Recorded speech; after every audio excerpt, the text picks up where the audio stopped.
यही विपक्ष के लोग तो बोल रहे थे कि बहुमत मिलेगा, उसके बाद फिर महाराष्ट्र वाली स्थिति यहाँ होगी। तो क्या स्थिति है सब लोगों को मालूम है।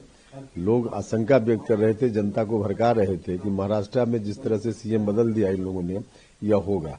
लेकिन सब लोग देख ही रहे हैं कि नीतीश कुमार फिर से बिहार के मुख्यमंत्री बन रहे हैं। तो विपक्ष के लोग क्या कह रहे हैं, इससे क्या मतलब है? कोई मतलब नहीं। इसी के बीच में रोहिणी आचार्य का भी इतनी बड़ी कंट्रोवर्सी हो रही है। आप कैसे उस कंट्रोवर्सी को देख रहे हैं और कैसे उनके एक बड़ा फैमिली बैकग्राउंड है उनका? देखिए, यह तो उनके परिवार का आंतरिक मामला है, इस पर क्या मेरी टिप्पणी होगी। लेकिन जिस तरह का आचार व्यवहार परिवार के अंदर दिख रहा है, उसको देखकर तो जनता भी देख ही रही है कि ऐसे लोग बिहार की जनता की क्या सेवा कर पाएंगे जिनके परिवार में इस तरह की स्थिति है। तो यह जनता देख रही है। और यही एक बड़ा कारण यह भी है कि इनको बार बार जनता रिजेक्ट कर रही है, इसके पीछे एक बड़ा कारण यह भी है। लेकिन कुल मिलाजुलाकर उनके परिवार का इंटरनल मैटर है। उनकी शपथ के लिए भी कहा जा रहा है कि आने वाली 20 तारीख को शपथ हो सकती है। तो आप क्या एक्सपेक्ट कर रहे हैं अपने लिए या अपनी पार्टी के लिए? क्या नहीं, हमारी पार्टी के लिए क्या एक्सपेक्ट करना है वो एक अलग विषय है। जो कुछ भी इस संदर्भ में बात होती है तो एनडीए के इनर सर्किल में वहां बात होती है, और जो कुछ भी तय होगा वो सबके लिए तय होगा, सबके लिए मान्य होगा। कल आपने धर्मेंद्र प्रधान के साथ भी मुलाकात की है। मांझी जी कह रहे हैं कि हमको प्रेशर नहीं कर रहे हैं, लेकिन पार्टी उनकी इतनी छोटी है कि वहां पर कसक है कि एनडीए की तरफ से उनकी पार्टी को बढ़ावा शायद नहीं मिल रहा है। आपने मुलाकात की, आपसे भी कुछ इस तरह का चर्चा है क्या? आप लोगों का डिस्कशन हुआ है? देखिए, ये तो आदमी अलग अलग आदमी का अपना नेचर स्वभाव होता है, किस काम में कब हम कितना संतुष्ट है नहीं है। और हमेशा आदमी को अपने आप में संतुष्ट रहने का प्रयास करना चाहिए। ये व्यक्तिगत बात है। अदरवाइज कितना भी किसी को मिल जाए, वो बहुत सारे लोग हैं जो कभी संतुष्ट नहीं होते।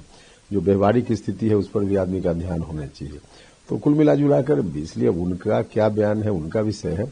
हमने कहा कि आपस में एनडीए के अंदर जो विमर्श के उपरांत चीजें तय होती है वह सबके लिए, हमारे लिए भी है।